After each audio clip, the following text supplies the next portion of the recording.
இன்னைக்கு நம்ம பார்க்க போகிறது ஒரு சூப்பரான ஈவினிங் ஸ்நாக். குழந்தைங்க ஸ்நாக் கேட்டால் இது போல் சத்தா செய்து கொடுக்கலாம். நட்ஸு, ட்ரை ஃப்ரூட்லாம் நம்ம தனித்தனியாக கொடுக்கும்போது சாப்பிட மாட்டாங்க. இது போல் லட்டு செய்து கொடுக்கும்போது விரும்பி சாப்பிடுவாங்க. இதை பெரியவங்களுமே சாப்பிடலாம். இதில் தினம் ஒரு லட்டுன்னு எடுத்துக்கலாம். இதில் இரும்பு சத்து நிறைய இருக்குது. நல்லா எதிர்ப்பு சக்தியை கொடுக்கும். வீடியோவுக்கு போகிறதுக்கு முன்னாடி சேனலுக்கு புதுசாக இருந்தீங்கன்னா சப்ஸ்கிரைப் பண்ணி சப்போர்ட் பண்ணுங்கள். வாங்க இந்த லட்டு எப்படி பண்ணுறதுன்னு பார்க்கலாம். இது பண்ணுறதுக்கு ஒரு கடாயில் நான் 1 கப்பு வேர்க்கடலை எடுத்திருக்கேன். அதை சேர்த்துக்கிறேன். இது வறுத்த வேர்க்கடலையாக இருந்தாலும் ஒரு முறை நல்லா சூடு பண்ணிவிட்டு இது தோலெல்லாம் நீக்கிக்கலாம். இது வறுத்த வேர்க்கடலை தான். லைட்டாக இதை நான் வறுத்துக்கிறேன்.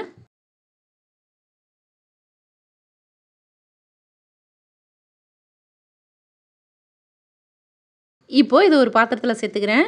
ஒரு 5 நிமிஷம் இதை வறுத்து விட்டால் போதும். இதை ஆற விட்டு தோல் உரிச்சிட்டு நம்ம எடுத்துக்கணும்.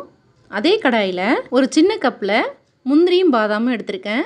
அதையும் சேர்த்துக்கிறேன். உங்களுக்கு நட்ஸ் எல்லாம் அளவு கிடையாது. உங்களுக்கு தேவையான அளவு எடுத்துக்கலாம். சேர்த்துட்டு இதையும் வறுத்துக்கலாம். இது கலர் கொஞ்சம் மாறி வரும்போது 2 ஏலக்காய் சேர்த்துக்கிறேன். இதையும் சேர்த்துட்டு நல்லா வறுத்துக்கோங்க. இதோட வறுத்துட்டு அரைக்கும்போது நல்லா பவுடராக அரைக்கும்.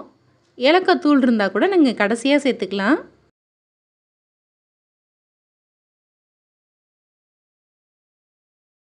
இதெல்லாம் ஓரளவு வறுபட்டதும் 1 கப்பு பொட்டுக்கடலை எடுத்துருக்கேன். அதையும் சேர்த்துக்கிறேன்.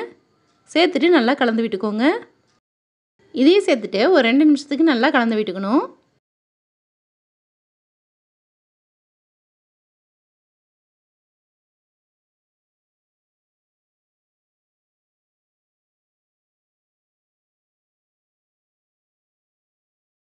இப்போ இது கூட கருப்பு எள்ளு 1 டேபிள் ஸ்பூன் அளவு சேர்த்துக்கிறேன். சேர்த்துட்டு நல்லா கலந்து விட்டுக்கோங்க. நம்ம கடைசியாக எள்ளு சேர்த்துக்கணும்.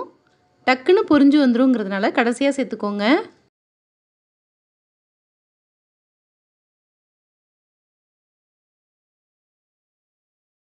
இப்போது கலந்து விட்ட அப்புறம் ஒரு கைப்பிடி காஞ்ச திராட்சை சேர்த்துக்கிறேன்.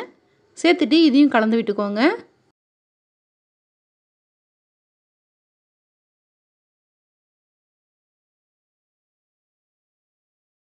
இப்போது ஸ்டவ் ஆஃப் பண்ணிக்கலாம். இது எல்லாமே ஓரளவு ஆற விட்டுறணும். நல்லா ஆறிடுச்சு.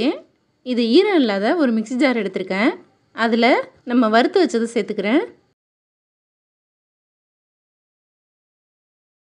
இது கூடவே வறுத்து வச்ச வேர்க்கடலையும் தோல் உரிச்சிட்டு வச்சுருக்கேன். அதையும் சேர்த்துக்கிறேன். சேர்த்துட்டு இது நல்லா கரகரப்பாக அரைச்சிக்கோங்க. ரொம்ப பவுடராக அரைக்க தேவையில்லை. கரகரப்பாக அரைச்சா போதும். இப்போ பாருங்கள், அரைச்சிட்டு வந்துட்டேன். இந்த அளவுக்கு இருக்கணும். இதோடையே 100 கிராம் பேரிச்சம்பழம் எடுத்திருக்கேன். கொட்டை இல்லாத பேரிச்சம்பழமாக எடுத்துக்கோங்க. சேர்த்துட்டு நல்லா இதை அரைச்சிக்கோங்க. இல்லை நீங்கள் பேரிச்சம்பழத்தை பொடியாக கட் பண்ணிவிட்டு கூட சேர்க்கலாம். இப்போது அரைச்சிட்டு வந்துடுறேன். அரைச்சிட்டு வந்துட்டேன். இது கூடவே 1/2 கப்பு பால் பவுடர் சேர்த்துக்கோங்க. பால் சேர்த்து கூட நம்ம உருண்டை பிடிக்கலாம். ஆனால் அப்படி சேர்க்கும்போது சீக்கிரம் கெட்டு போயிடும். இது போல் பால் பவுடர் சேர்த்துட்டு நம்ம அரைக்கும்போது கெட்டு போகாமல் இருக்கும். 1 கப்பு நாட்டு சக்கரை சேர்த்துக்கலாம். திரும்பவும் இதை அரைச்சிக்கணும். இப்போது அரைச்சிட்டு வந்துட்டேன். இப்போ பாருங்கள், எல்லாமே சேர்ந்து சூப்பராக வந்திருக்கு. இதை ஒரு பாத்திரத்தில் சேர்த்துக்கிறேன். சேர்த்துட்டு நல்லா வாசனையாக இருக்கிறதுக்கு 2 ஸ்பூன் நெய் சேர்த்துக்கிறேன். சேர்த்துட்டு நல்லா கலந்து விட்டுடுங்க. இப்போ பார்க்குறதுக்கு உதிரி உதிரியாக இருக்கிறது போல தான் இருக்கும். நம்ம உருண்டை பிடிக்கும்போது நல்லா உருண்டை பிடிக்க வரும். கை வச்சுட்டு ஒரு முறை நல்லா கலந்து விட்டுட்டு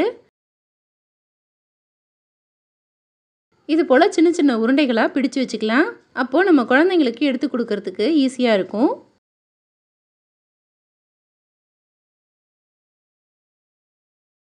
இந்த அளவுக்கு உருண்டை பிடிச்சு வச்சுருக்கேன். மீதி இருக்கிறதையும் இது போலவே லட்டு செய்துக்கலாம்.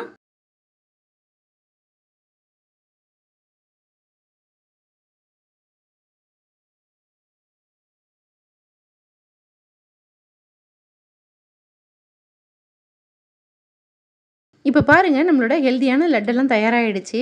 இது சாப்பிட்றதுக்கு ரொம்ப சூப்பராக இருக்குது. நம்ம ட்ரை ஃப்ரூட்டு, நட்ஸ் எல்லாம் கொடுக்கும்போது குழந்தைங்க அவ்வளோ விரும்பி சாப்பிட மாட்டாங்க. ஆனால் இது போல் எல்லாத்தையும் சேர்த்து லட்டு செய்து கொடுக்கும்போது டிஃப்ரெண்ட்டான டேஸ்ட்டில் இருக்கிறதுனால ரொம்ப விரும்பி சாப்பிடுவாங்க. இது பெரியவங்கலேருந்து சின்னவங்க வரைக்குமே சாப்பிட்லாம். நம்ம நாட்டு சக்கரை சேர்த்து செய்திருக்கிறதுனால நல்ல வாசனையாக ரொம்ப சூப்பராக இருக்கும். நம்ம எண்ணெயில் பொரிச்சது கடையில் வாங்கின ஸ்நாக்குன்னு கொடுக்காம இது போல் ஹெல்த்தியாக செய்து கொடுக்கலாம். நீங்களும் இது போல் ஒரு முறை ட்ரை பண்ணி பாருங்கள். இந்த வீடியோ பிடிச்சிருந்தா லைக் பண்ணி உங்கள் ஃப்ரெண்ட்ஸ் அண்ட் ஃபேமிலிக்கு ஷேர் பண்ணுங்கள். தேங்க்யூ.